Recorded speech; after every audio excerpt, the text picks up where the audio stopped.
On a peint la mort sous des formes et des couleurs effrayantes. En réalité, il n'y a rien de vrai dans tout cela. La mort n'est qu'un changement de domicile. Et pour les êtres vraiment spirituels, c'est une libération, un couronnement, une réception triomphale. La mort est liée à la vie comme la vie est liée à la mort. Dès qu'un enfant arrive sur la terre, déjà la mort s'installe en lui pour le désagréger. La meilleure compréhension de ce mystère de la vie et de la mort nous est donnée par cette phrase des évangiles. Si vous ne mourrez pas, vous ne vivrez pas. Ces mots peuvent bien sûr concerner le plan physique, mais ils sont surtout valables dans le plan spirituel. Si vous ne mourrez pas à tout ce qui est insensé, désordonné, ténébreux, vous ne vivrez pas pour tout ce qui est raisonnable, organisé, lumineux et beau. Pour avoir la vie, il faut toucher la mort. D'une façon ou d'une autre, la vie et la mort marchent toujours ensemble.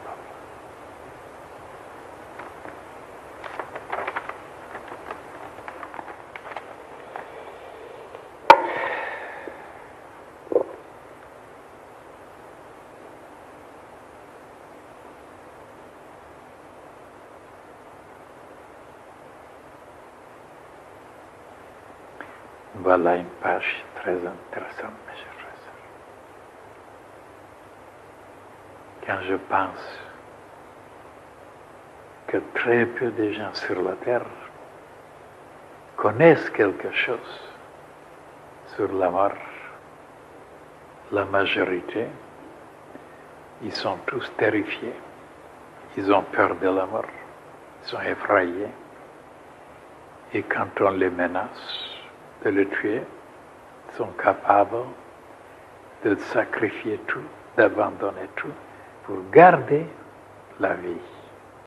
Il n'y a que chez les Occidentaux que la peur est immense, parce qu'ils ne connaissent pas grand-chose à ce sujet. On ne les a pas instruits, puisqu'on vit seulement dans cette existence. Il n'y a pas de réincarnation, il n'y a pas une autre vie. Alors bien sûr, ils tâchent de vivre comme ils peuvent, le plus intensement possible, mais dans les plaisirs, dans les joies, pour manger, boire, etc. Alors pourquoi maintenant il y a la mort? Ben, c'est formidable, c'est magnifique, c'est extraordinaire. Et s'il n'y avait pas la mort, mais alors qu'est-ce qu'on deviendra en vieillissant, en devenant impotent, ailé et moche, recroquevillé, sans force, sans rien? Mais alors tout le monde sera dégoûté, tout le monde vous rejettera, toutes les portes seront fermées. Heureusement que la mort existe et qu'on quitte, on fout le camp, on va dans l'autre côté, et alors on se réjouit là-bas, on étudie, on fréquente, on entend la musique, on visite tous les grands génies, tout. Et après il revient un petit mignon, un petit enfant qui est adorable, et tout le monde l'aime, le même vieux qui revient. Alors, est-ce que ce n'est pas merveilleux? Oui? Oui? Et je disais un jour, quelle est la femme qui accepterait de porter un vieillard dans son ventre? Mais quand il s'agit d'un petit enfant mignon, elle accepte. Alors tout est merveilleusement fait par l'intelligence cosmique. Et maintenant, étant donné qu'il y a des changements et que ça continue et qu'on revient, et il y a tellement de choses à apprendre, à expérimenter, à connaître, c'est formidable à développer. Alors, pourquoi avoir peur? pas, la peur, c'est un résultat d'un manque de connaissance. Parce que là où il y a le savoir, il y a la connaissance, il y a la lumière, la peur disparaît. Donc tout ce qu'on ne connaît pas, on a peur. Et comme on ne connaît pas qu'est-ce que c'est la mort, on tremble devant la mort.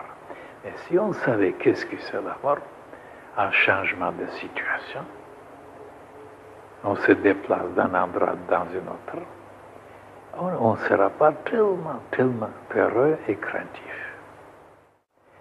La mort, ce n'est pas ce qu'on dessine.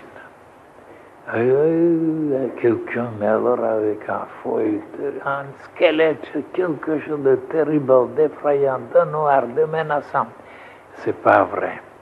La mort, c'est un âge parmi les plus lumineux. Donc il ne faut pas avoir peur de la mort. C'est un sommeil. Alors si je vous explique maintenant que nous tous, nous mourrons chaque soir, chaque nuit, mais oui, c'est ça la mort, on s'exerce, c'est une répétition pour que ça vienne un jour comme il faut. Ersatz, c'est un mort maintenant un peu, mais qui se rapproche, mais n'est pas définitif. Et chaque soir, on meurt, en réalité. On quitte le corps physique. C'est ça la mort. Seulement la différence, c'est que il y a un lien, il y a un fil qui lie encore l'âme, l'esprit, avec le corps par le côté éthérique. C'est quand ce lien est rompu que la mort s'installe.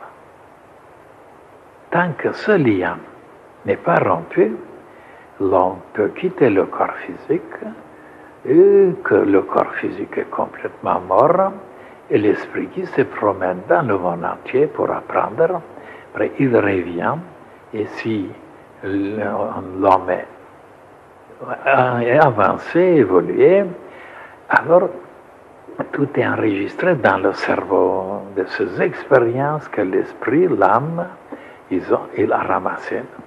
Autrement, on ne se souvient pas, malgré que tout est en dedans, parce qu'on ne s'exerce pas.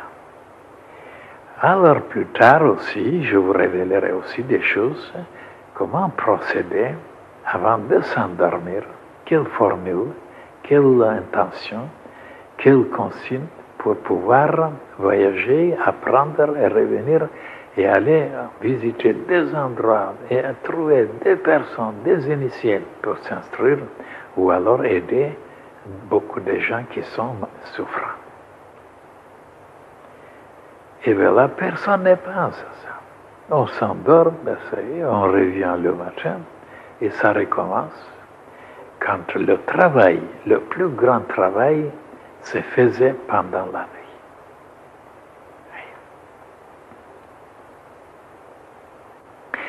Maintenant, la chose la plus importante, la plus essentielle dans cette page, c'est cette phrase dans les évangiles, si vous ne mourrez pas, vous ne vivrez pas.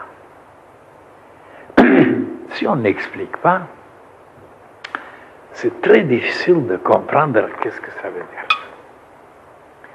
C'est pourquoi on la cite, cette phrase, mais elle n'est pas bien expliquée.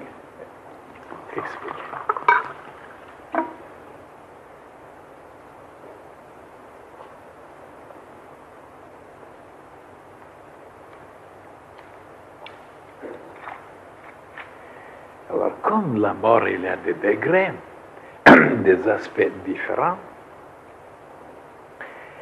il y a certaines choses en dedans nous qui sont là, qui existent, qui nous tourmentent et qui nous salissent et qui nous rendent vraiment malheureux. Alors, il faut mourir pour ces choses-là.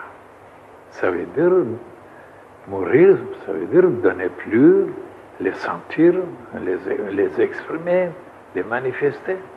mort pour ces gens-là. Et c'est dit, tout ce qui est vilain, tout ce qui est impur, tout ce qui est désharmonieux, tout ce qui est désorganisé, tout ce qui est insensé, tout ce qui est ténébreux, d'être mort maintenant. Et pourquoi? Pour vivre. Parce que quand on se détache, quand on libère de ces choses-là infernales, ben on est libre pour goûter des choses célestes. Parce que les deux choses ne marchent pas ensemble. Et c'est ça justement, d'être mort pour les passions, pour la laideur, pour les choses sales, mort, être vivant pour tout ce qui est pur, tout ce qui est lumineux, tout ce qui est céleste. Et c'est vrai, si vous ne mourrez pas, vous ne vivrez pas. Alors il faut mourir, donc ça veut dire qu'il faut se décider à faire fin à certaines pratiques qu'on a habitude, et alors on vivra à ce moment dans d'autres pratiques, dans d'autres sensations, dans d'autres régions, et c'est tellement vrai. Regardez, Jésus connaissait tout ça.